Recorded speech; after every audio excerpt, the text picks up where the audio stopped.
Hello student, मैं ईशान आप सबका स्वागत करता हूँ मेरे YouTube channel solution class by Ayush 6th to 8th में। आज हम लोग करने जा रहे हैं एनसीईआरटी क्लास 6 का geography chapter 1 the earth in the solar system का पार्ट 2। मतलब इस वीडियो में मतलब हम आपको लाइन बाय लाइन हिंदी में एक्सप्लेन करेंगे एनसीईआरटी के हर एक लाइन को, और फिर देखेंगे कि उसमें क्या-क्या है, ठीक है? और जो इम्पोर्टेंट है उसको मैं टिक करते चला जाऊँगा कि ये मार्क मतलब इम्पोर्टेंट लाइन है आपके एनसीईआरटी बुक में, इसको आप ध्यान रख सकते हैं या नोट्स बना सकते हैं, ठीक है? चलिए, तो फर्स्ट लाइन क्या है?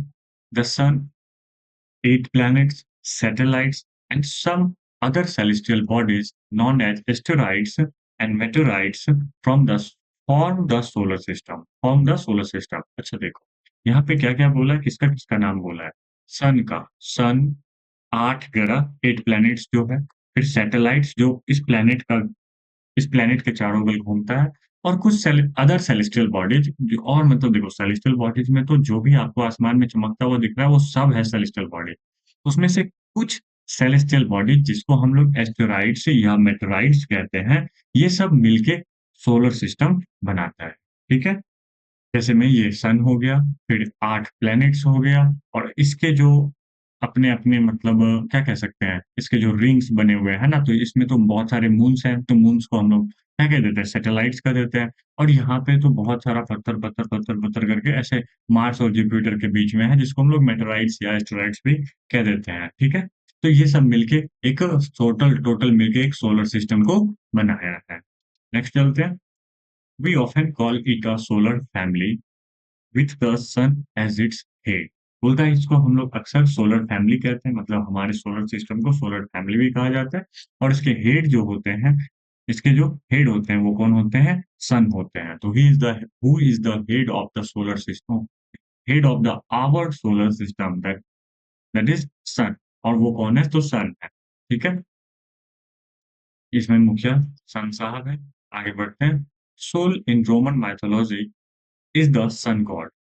सोल का मतलब रोमन में, है ना? रोमन पौराणिक में मतलब पहले जैसे कि बहुत सारा भगवान को डिनोट करते हैं ना, तो सोल का मतलब होता है सन गॉड। सूर्य देवता को रोमन में सोल कहा जाता है, ठीक है? एस-ओ-एल। तो यहीं से आया है सोलर। इसी का मतलब क्या है? Solar. Solar means related to the sun. देखो, सोल तो हो गया, सोल मीन्स तो सन गॉड हो गया, भगवान ही हो गया। इसमें ए-आर जो लगा है मतलब सोलर। सोलर का मतलब हो गया कि ये सूर्य से संबंधित है, ठीक है? जैसे इंडिया, इंडिया तो देश हो गया, इंडियन, है ना? अब इंडियन गुड्स हो, इंडियन पैकेट हो, इंडियन इंसान हो, कुछ भी हो, है ना? तो ये इंडियन है, ये चाइनीज़ है, बोलते हैं ना? उसी तरह यहाँ पे सोल, सोल मीन्स तो सूर्य देवता, और ए-आर लग गया तो सोलर, मतलब उससे रिलेटेड है, उससे कुछ संबंधित है। ये सोलर सिस्टम में है, तो जो जैसे कि हम लोग यहाँ पे अभी फिगर देखे ना, अब ये सब इसी के चारों बगल घूमते रहते हैं, है ना? मरकरी भी, फिर वेनस भी, अर्थ भी, सब इसी के तो चारों बगल चक्कर लगाते रहते हैं। इसी के ग्रेविटेशनल फोर्स में तो सभी बंधे हुए हैं, तो इसीलिए हम लोग इसको सोलर फैमिली कह देते हैं। तो सोलर का मतलब ये होता है कि वो किससे रिलेटेड है? सन से रिलेटेड है। The family of the sun is therefore called the solar system. इसीलिए सन के फैमिली को, सन के देखो क्या लिखा हुआ है, the family of the sun, sun के फैमिली को हम लोग सोलर सिस्टम कहते हैं, therefore called the solar system, ठीक है? The sun is in the centre of the solar system. चलो, हम लोग का सोलर सिस्टम है, ठीक है? उसके सेंटर में कौन है? तो सन है। उसके सेंटर में कौन है? तो सन है। इस बात का याद रखना, ठीक है? इम्पोर्टेंट है। It is huge and made up of extremely hot gases. बोलता है ये बहुत ही बड़ा है और ये गैस से बना हुआ है। तो सन किस चीज से बना हुआ है? तो सन जो है गैस से बना हुआ है। कौन सा गैस बना हुआ है? तो हाइड्रोजन है और हीलियम गैस है। हाइड्रोजन और हीलियम से मिलके सन बना हुआ है, ठीक है? It provide the pulling force that binds the solar system. और सन, इट की जगह पे सन समझो, ठीक है? सन जो है पुलिंग फोर्स प्रोवाइड करता है। पुलिंग फोर्स मतलब खिंचाव, मतलब सबको अपनी तरफ खींच के रखता है, और उसी कारण say that binds the solar system, इसके कारण से सोलर सिस्टम से कोई भी दूर नहीं जा पाता है। क्यों नहीं जा पाता है? क्योंकि सन जो है एक पुलिंग फोर्स प्रोवाइड करता है, वह खिंचाव देता है, उसके कारण से सौरमंडल को बांधे रखता है। The sun is the ultimate source of heat and light for the solar system. बोलता है क्या सन जो है वो अंतिम मतलब अल्टीमेट मतलब लास्टली वही एक सोर्स है, वहीं से हमको हीट और लाइट आता है। तो ऐसा क्वेश्चन भी आ सकता है आपसे कि ultimate source of heat and light of the for the solar system कौन है? तो आपको जवाब देना पड़ेगा sun. But that tremendous heat is not felt so much by us because despite being our nearest star, it is far away from us. बोलता है क्या? ट्रमेंडस मतलब होता है अत्यधिक, बहुत ज़्यादा, ठीक है? बहुत ही ज़्यादा। लेकिन उसमें सन में तो बहुत ही ज़्यादा गर्मी है। सन में बहुत ज़्यादा गर्मी है मतलब उसके आस-पास भी बहुत कुछ भी नहीं जा सकता, है ना? लेकिन हमको उतना गर्मी महसूस नहीं होता है, नॉट फेल्ट सो मच। क्यों नहीं होता है? अच्छा, हालाँकि despite being our nearest star, हमारे सबसे नज़दीकी तारा कौन है? तो सन ही है। लेकिन फिर भी ये क्यों नहीं हमको इतना गर्मी महसूस होता है? It is far away from us क्योंकि ये हमसे बहुत ही दूर है। कितना दूर है? The sun is about 150 million kilometre away from the sun वो अवे फ्रॉम द अर्थ। बोलता है क्या सन जो है लगभग हमसे 150 मिलियन किलोमीटर दूर है। कितना 150 मिलियन कैसे लिखते हैं? 1s, 10s, 100, 1000, 10,000, 100,000, million, 10 million, 100 million इतना किलोमीटर दूर है। अब इसको आप लाख में गिन सकते हैं, है ना? इकाई, दहाई, सैकड़ा, हज़ार, 10,000 लाख, 10 लाख, करोड़, 10 करोड़, तो लगभग 15 करोड़ किलोमीटर दूर है। इसकी वजह से हमको उसका हीट और लाइट जो है ज़्यादा महसूस नहीं होता जितना वो उसमें है क्षमता, ठीक है? In order of the in order of their distance from the sun, they are अच्छा, इसमें क्या बताया? आपको क्रम में बताया है कि सन के जैसे मान लो यहाँ पे सन है, ठीक है? सन ये सन हो गया, तो सन के जस्ट बगल में कौन-सा ग्रह है? तो मरकरी है। मरकरी के बाद कौन-सा ग्रह है? वेनस है। वेनस के बाद अर्थ, उसके बाद मार्स, जुपिटर, सैटर्न, यूरेनस और नेपच्यून। ऐसे करके आप याद कर सकते हो, ठीक है? अब आपके एनसीईआरटी में एक ट्रिक भी दिया हुआ है, वो ये है, my very efficient mother just serve us nuts. तो my very efficient mother, my very efficient mother M for क्या हो गया? तो मरकरी हो गया। वी फॉर क्या हो गया? वेनस हो गया, ई फॉर अर्थ हो गया, एम फॉर मार्स हो गया, है ना? जे जे फॉर जुपिटर, फिर S for Saturn, you for Uranus और एन फॉर नेपच्यून। तो इस लाइन को भी आप याद कर लीजिएगा, तो आपको एक ऑर्डर में सन के बाद कौन-कौन सा ग्रह है, वो आपको याद हो जाएगा, ठीक है? तो क्या है? My very efficient mother just served um just serve us नट।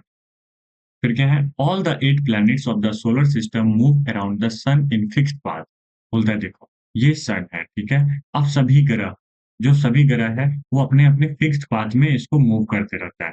मतलब अपना उसका पाथ चेंज नहीं होता है। उसका पाथ अब यहाँ मेरा सट गया लेकिन उसका पाथ सटता नहीं है, वो अपने-अपने सब जैसे यहाँ मान लो कि सबसे पहले तो मरकरी है, तो मरकरी इस पे मूव कर रहा होगा, है ना? उसका फिक्स्ड पाथ है, वो अपना पाथ चेंज नहीं करता है। ऐसा नहीं कि इधर चल जाएगा, फिर इधर आ जाएगा, फिर इधर चल जाएगा, ऐसा नहीं कर पाता, है ना?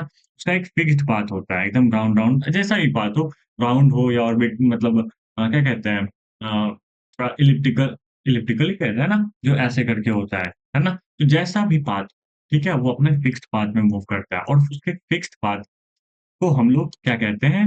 ऑर्बिट कहते हैं। these paths are elongated, they are called orbits। इसकी ये मार्ग लंबी आकृति के होते हैं, लंबा होता है जैसे हम बता रहे थे ना, elongated ऐसे करके फैला होता है, सर्कुलर नहीं होता है और इसको हम लोग ऑर्बिट कहते हैं। सबका अपना-अपना ऑर्बिट होता है। तो सीधा अगर हम ये समझे कि जो पाथ होता है, जिसमें प्लैनेट मूव करता है, उसको हम लोग ऑर्बिट कहते हैं। ठीक है? आगे बढ़ें। Mercury is nearest to the sun, ये भी आपके लिए बहुत ही इम्पोर्टेंट है कि सन से नियरेस्ट कौन-सा प्लैनेट है तो मर्करी है। अच्छा, एक लाइन और इसमें छूट गया। It takes only about 88 days to complete 1 round along its orbit. जैसे मान लो यहाँ पे ये सन है, ठीक है? और सन सन यहाँ से मरकरी जो है मूव करना स्टार्ट किया। मूव करते गया, करते गया, करते गया, यहाँ से चलते, चलते, चलते, चलते, चलते और फिर यहीं पे आके रुकने में इसको मात्र और मात्र 88 डेज़ लगता है। लेकिन हमारा अर्थ जो है ना? हमारे अर्थ को इधर से ऐसे मूव करने में लगभग में 365 डेज़ एंड 6 आवर 6 घंटा एक्स्ट्रा लगता है ना? 365 दिन लगता है। मरकरी को कितना दिन लगता है? मात्र और मात्र 88 दिन आता है लगता है और अर्थ को 365 डेज़ एंड 6 आवर कंप्लीट करने में लगता है, एक चक्कर को कंप्लीट करने में लगता है। Venus is considered as Earth's twin because its size, shape are very much similar to that of the Earth. बोलता है वेनस को ना बाबू, वेनस जिसको हम लोग शुक्र कहते हैं हिंदी में, शुक्र को पृथ्वी का जुड़वा कहा गया है, जुड़वा बहन हम लोग बोल देते हैं, लेकिन अर्थ ट्विन कहा गया है, पृथ्वी का जुड़वा कहा गया है। पृथ्वी का जुड़वा कौन-सा ग्रह है? तो वेनस है।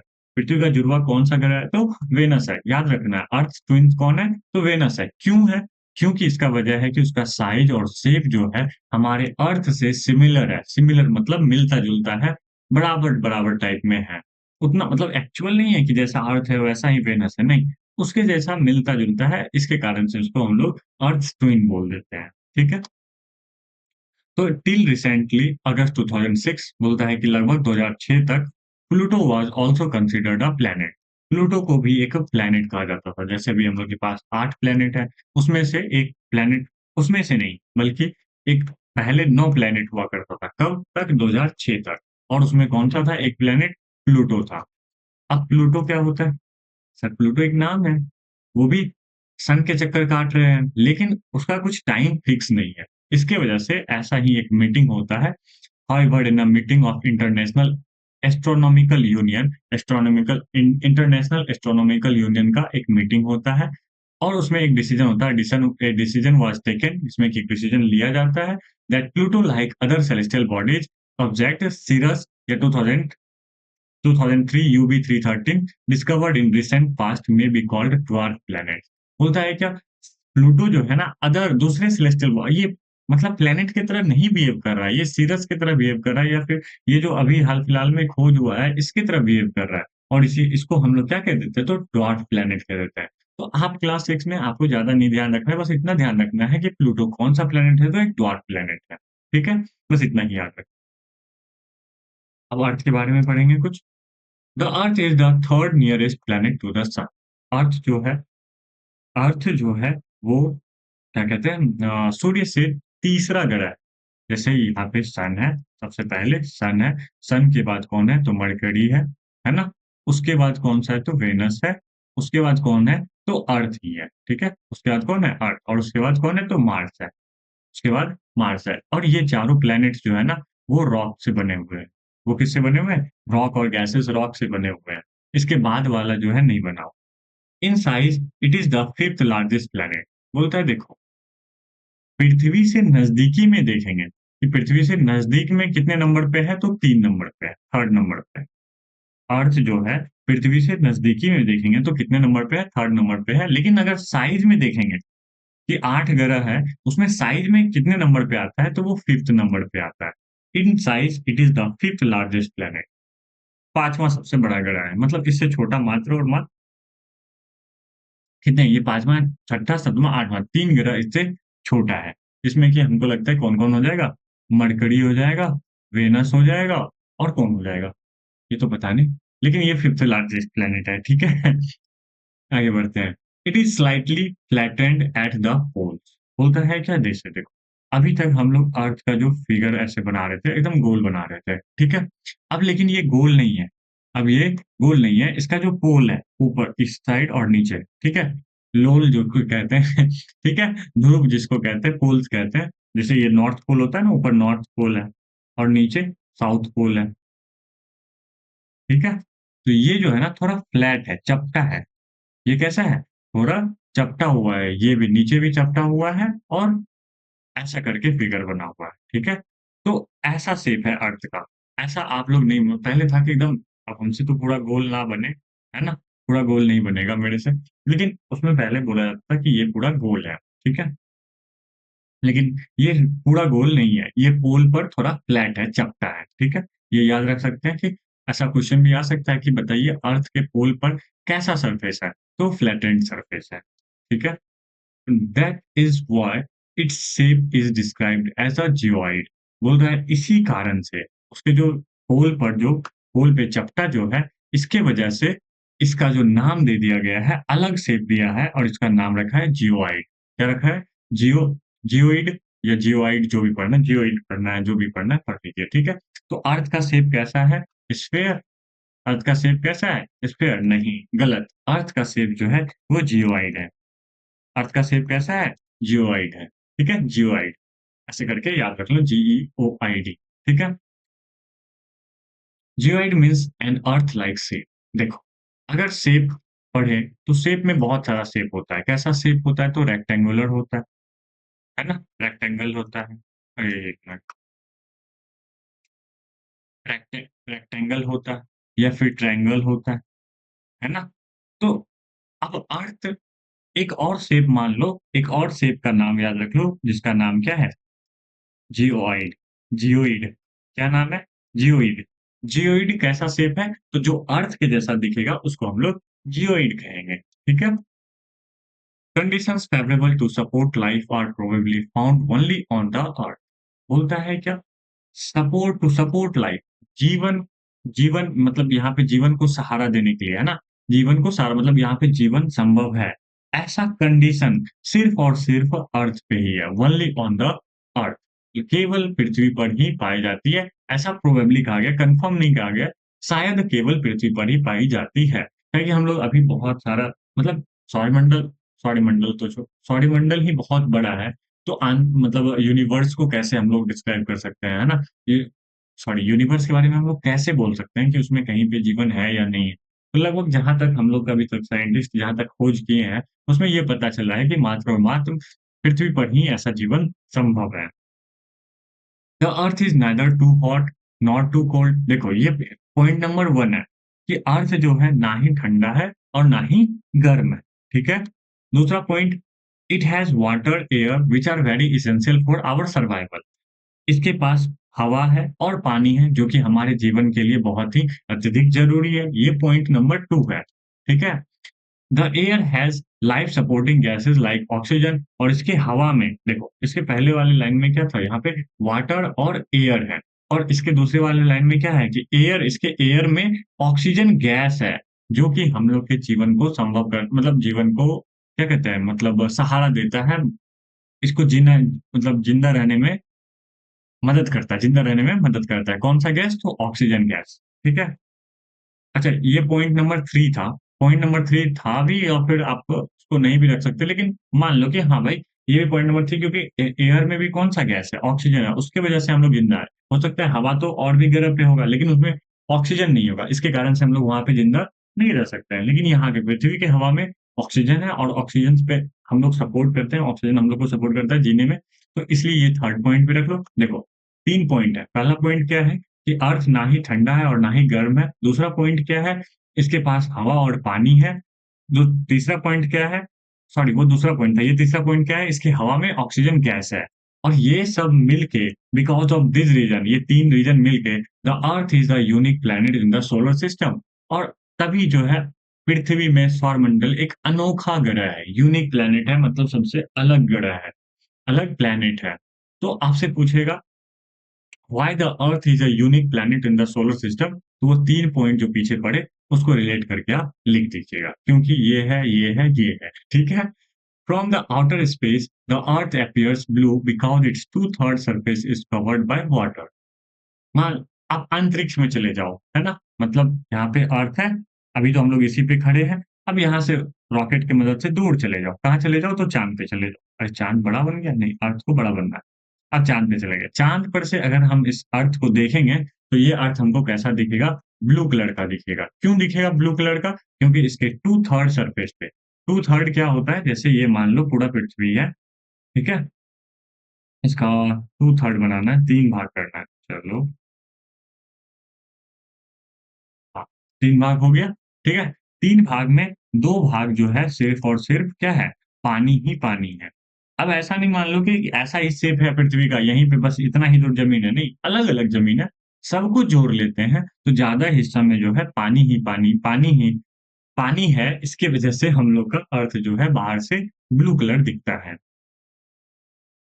It is therefore called a blue planet. इसलिए हम लोग अर्थ को ब्लू प्लैनेट भी कहते हैं, नीला ग्रह भी कहते हैं। तो नीला ग्रह किसको कहते हैं? तो अर्थ को कहते हैं। रेड प्लैनेट किसको कहते हैं? तो मार्स को कहते हैं। ठीक है? ये एक शब्द है। Those who study the celestial bodies and their movements are called astronomer. बोलता है क्या? जो व्यक्ति, है ना? जो भी लोग हो, अगर सेलेस्टियल बॉडीज के बारे में स्टडी कर रहा है। सेलेस्टियल बॉडीज बताए हैं कि अंतरिक्ष में आपको जो भी दिख रहा है, आसमान में जो भी चीज दिख रहा है, वो सभी सेलेस्टियल बॉडीज है। जो सेलेस्टियल बॉडीज के बारे में पढ़ रहा है या फिर उसके मूवमेंट को पढ़ रहा है कि कब कितना देर में कितना देर डिस्टेंस ट्रेवल करता है, किसके ओर चारों ओर चक्कर लगा रहे हैं, है ना? मतलब कुछ भी सेलेस्टियल बॉडीज के बारे में पढ़ना या फिर उसके मूवमेंट्स के बारे में पढ़ना, उसको हम लोग क्या कहते हैं? ये एस्ट्रोनॉमर है। जैसे जो हम लोग को ठीक करते हैं, उसको हम लोग डॉक्टर कहते हैं, उसी तरह जो सेलेस्टियल बॉडीज या उसके मूवमेंट के बारे में पढ़ते हैं, उसको हम लोग एस्ट्रोनॉमर कहते हैं। Aryabhata was a famous astronomer of ancient India. प्राचीन भारत मतलब पहले के भारत। जैसे अभी तो मॉडर्न इंडिया है ना, मॉडर्न है। तो जब अंग्रेज से पहले राजा महाराजा के समय में चलता था, तो उस टाइम जो है आर्यभट्ट नाम के एक व्यक्ति थे, जो कि बहुत ही फेमस एस्ट्रोनॉमर थे, वो इंडिया के ही थे। He said that the moon and the planet shine due to reflected sunlight. उन्होंने ही कहा था कि चंद्रमा और प्लैनेट जो है, ये हम लोग को मतलब ही said that the moon and the planet shine, मतलब चंद्रमा और पृथ्वी जो है चमकता है। क्यों चमकता है? तो रिफ्लेक्टेड सनलाइट, सूर्य की जो रोशनी रिफ्लेक्ट करता है, उसके सरफेस पर से रिफ्लेक्ट करता है, इसकी वजह से मून और प्लैनेट्स जो है वो चमकता है। ठीक है? तो मून और प्लैनेट्स किसकी वजह से चमकता है? तो due to the reflected sunlight. और दूसरा बात कौन कहे थे? तो ये आर्यभट्ट कहे थे। Light travels at the speed of about 3 lakh की। यहाँ तक थे। हाँ, क्या बोल रहे हैं? कि light travels at the speed of about 3 lakh kilometre पर सेकंड। लाइट का जो स्पीड है, तो लाइट जो मूव करता है, कितने की स्पीड से करता है? तो 3 लाख किलोमीटर पर सेकंड की स्पीड से मूव करता है। जैसे ही आप जैसे आपकी घड़ी में काँटा बोलेगा 1 सेकंड हुआ, टक, तो लाइट जो है वो 3 लाख किलोमीटर डिस्टेंस कवर कर चुका होगा, ठीक है? उसके बाद है yet even with this speed, फिर भी इस गति से इतना स्पीड होने के बावजूद भी the light of the sun takes about 8 minutes to reach the earth. फिर भी इतना गति होने के बावजूद भी सूर्य का प्रकाश जो है, लाइट मतलब सन का जो लाइट है, पृथ्वी तक पहुँचने में लगभग 8 मिनट समय लगा देते हैं। ये भी इम्पोर्टेंट है, 8 मिनट, 8 मिनट्स कितने देर लगते हैं? तो 8 मिनट्स लगते हैं, ये आप याद रख सकते हैं। तो अब यहाँ पे होता है हम लोग का पार्ट 2 खत्म। उसके बाद यहाँ पे हम लोग के पास 10 क्वेश्चन है, जिसका आंसर आपको कहाँ लिखना है? कमेंट में लिखना है। जो पहला क्वेश्चन है, what is at the centre of the solar system? Solar सौर मंडल के केंद्र में क्या है? सोलर सिस्टम के सेंटर में कौन-सा मतलब क्या है? ये आपको हम बताए हुए हैं। How many planets are there in the solar system? अभी आपके मन में आ रहा होगा कि सोलर सिस्टम में अभी तो सर बताया कि सोलर सिस्टम में कितने प्लैनेट्स हैं? हैं। Which planet is closest to the sun? Sun से कौन-सा प्लैनेट सबसे नज़दीक है? ये भी हम लोग पढ़े हैं। Which planet is called the earth twin? कौन से ग्रह को अर्थ का जुड़वा कहा गया है? हु इ what is Pluto now called? Pluto को अब क्या कहा जाता है? पहले तो प्लैनेट कहा जाता था, अब क्या कहा जाता है? What is the shape of the earth called? Earth के शेप को क्या कहा जाता है? Why is earth called a unique planet? ये थोड़ा-सा डिस्क्राइब में लिखना पड़ेगा, है ना? कि अर्थ मतलब अर्थ को यूनिक प्लैनेट क्यों कहा जाता है? Why does the earth appear blue from space? Earth जो है स्पेस से मतलब अंतरिक्ष से ब्लू क्यों दिखता है? Who was famous ancient Indian astronomer? भारतीय के प्राचीन भारत के एशिएंट इंडियन के फेमस एस्ट्रोनॉमर कौन थे? अभी तुरंत बताए थे। How long does sunlight takes to reach earth? अभी ये भी बताए थे। अरे! आंसर मत देखो। How long does sunlight takes to reach earth? Earth को म सॉरी अर्थ को कहते हैं लाइट को सनलाइट को सूर्य से पृथ्वी तक पहुँचने में कितने मिनट का समय लगता है, कितना समय लगता है? ये सब का आंसर आप कमेंट में दीजिए। और मेरा वीडियो अगर अच्छा लगा है तो प्लीज़ लाइक कर लीजिए, अपने दोस्तों से शेयर भी कर लीजिए, ताकि एनसीईआरटी को लाइन बाय लाइन हम पढ़ाए हैं, है ना? एक भी लाइन नहीं छोड़े हैं। सबको आपका हिंदी बताएँ हैं या फिर आप खुद से मेरा आवाज़ बंद करके आप खुद से भी पढ़ सकते हैं, समझ सकते हैं थोड़ा बहुत, है ना? तो चलिए, पूरा वीडियो देखने के लिए आपका बहुत-बहुत धन्यवाद। मिलते हैं अगले वीडियो में। बाय-बाय।